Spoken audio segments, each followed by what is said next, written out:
E aí, Ruralinos, tudo beleza? Bom dia, boa tarde ou boa noite para você que está estudando. E hoje vamos começar o estudo do volume dos sólidos de revolução, o cálculo do volume dos sólidos de revolução, certo?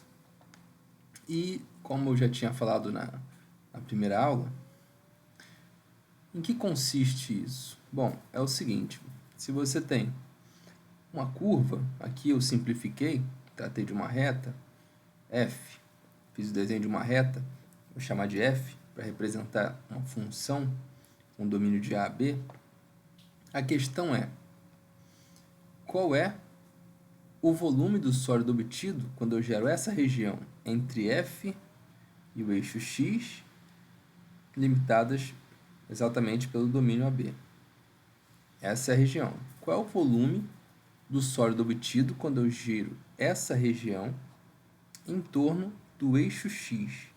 Ou seja, esse sólido aqui que eu gero, ó, nesse caso, para esse exemplo específico, um tronco de cone, certo? Um pedaço do cone. Tem aqui um cone, se eu cortar um pedaço, eu gero um tronco de cone.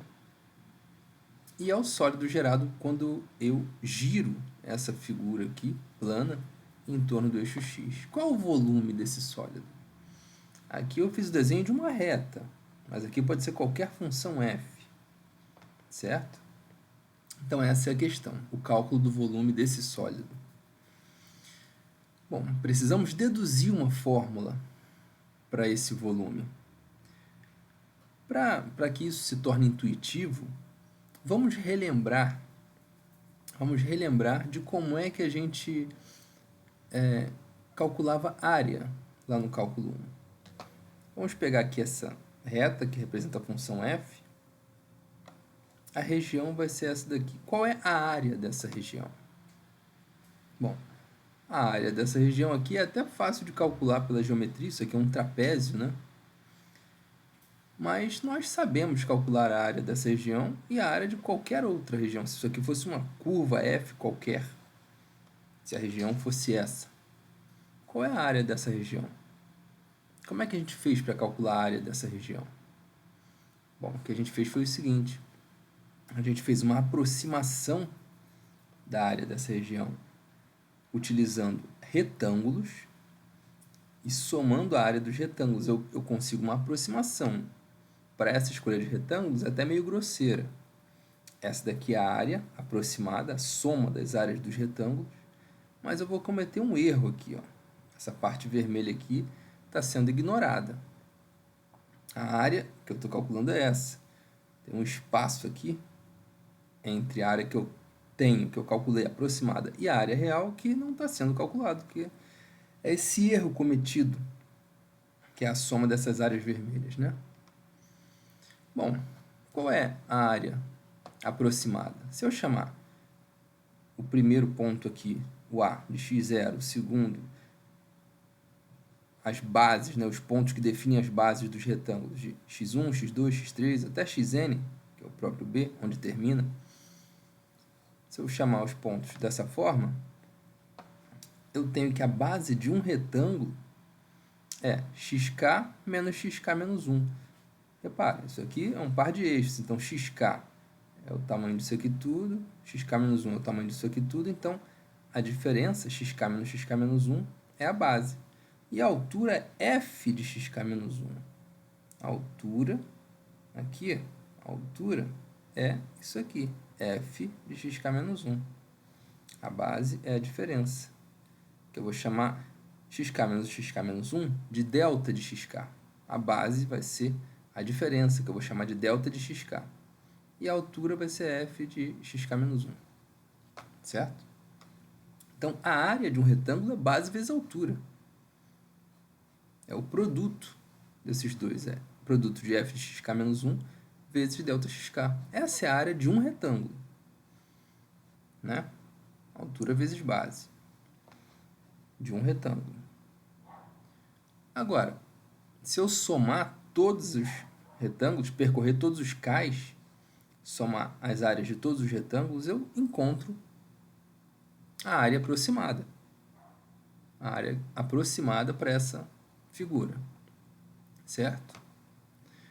Ora, essa aqui é a área do azul, essa aqui é a área do vermelho, essa aqui é a área do amarelo, f de x1 delta x1 é do vermelho, f de x2 delta x2 do amarelo, sempre altura vezes base, altura vezes base. Retângulos, eu separei em retângulos porque são figuras de área conhecida, né?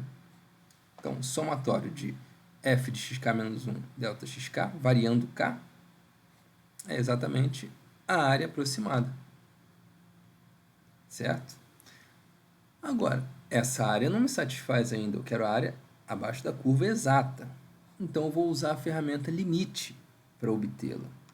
Eu faço ΔXK tender a zero, ou seja, ΔXK é essa base, a diferença entre esses pontos. Se eu faço essa diferença tender a zero, olha, repara, eu começo aqui. Agora eu escolho retângulos com a base menor.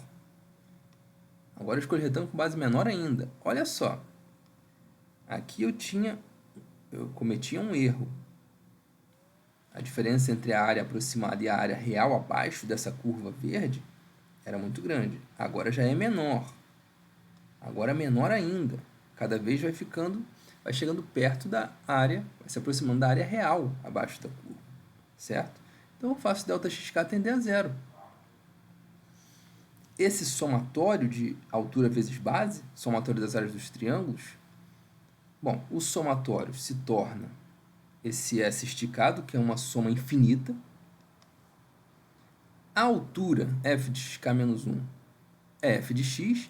Agora o somatório não é mais ao longo de cada ponto, de cada k, né? Variando em k. Agora são todos entre A e B. É como se eu tivesse infinitos k's entre A e B. Então vai de A até B, todos os pontos. Então não é mais f de xk menos 1. É f de x, com x variando de A a B. São infinitos pontos x de A até B. Então, f de xk menos 1 se torna um f de x. E o ΔXK, a diferença, a base do triângulo, se torna um dx. As bases de triângulos é como se fossem pontos, é um infinitésimo para que eu atinja a área real. É como se cada retângulo se tornasse uma linha, um do lado do outro. Intuitivamente é isso. Então, isso se tornou uma integral de A a B de f de x dx. Era exatamente isso que a gente sabia que era a área. A área abaixo da curva é a integral da função de A a B. Certo? Vamos usar essa mesma ideia agora para o cálculo do volume de sólido de revolução. Bom, vamos voltar aqui então. Eu quero o volume do sólido obtido quando eu giro essa região aqui em torno do eixo x. Vou aproximar essa região por retângulos. Então, a área aproximada vai ser essa. O erro cometido vai ser esse. Vou chamar os pontos de x1 até xn. O retângulo vai ser assim, da mesma forma que a gente fez para deduzir a fórmula da área. Tá? Vou aproveitar toda a notação, a mesma ideia. E vou chamar a base, a diferença xk menos 1, de ΔXK, a altura é f de xk menos 1. Agora, repara no seguinte. Eu agora quero girar a região. Então, para chegar ao volume do sólido, eu vou primeiro calcular o volume aproximado do sólido. O que acontece? Qual o volume que eu gero quando eu giro um retângulo? Qual é a figura que eu obtenho quando eu giro um retângulo em torno do eixo x? Vamos lá, vamos girar. Girando um retângulo. Bom, eu gero um cilindro, certo? E eu conheço o volume desse cilindro. A altura do cilindro é a base do retângulo, é ΔXK.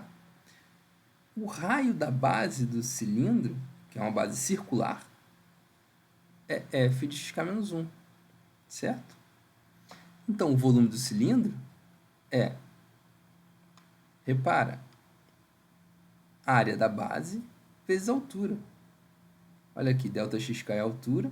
A área da base, que é um círculo, é πr2. Π vezes f de xk menos 1 ao quadrado. πr2 ΔXK. Esse é o volume do cilindro, né? Então, o volume total aproximado da minha figura, do sólido que eu estou obtendo quando eu giro, o volume total aproximado, certo? É o somatório desses cilindros. É isso aqui que eu obtenho aproximadamente, certo? Agora, novamente usando a ferramenta limite, olha o que eu obtenho. O ΔXK vai para zero.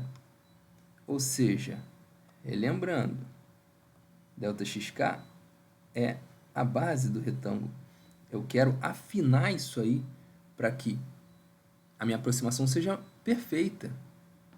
Eu quero agora, quando eu afino, eu quero infinitos cilindros colados gerando o real sólido de revolução.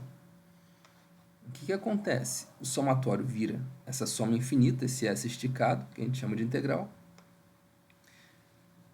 A área da base, πf de xk menos 1 ao quadrado, vira πf de x ao quadrado, porque agora não é mais só uma quantidade discreta de xk's, são todos os x de A até B.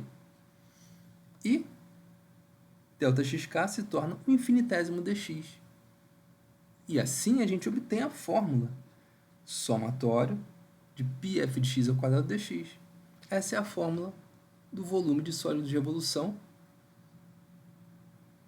quando eu giro a região entre uma função f e o eixo x, de A até B.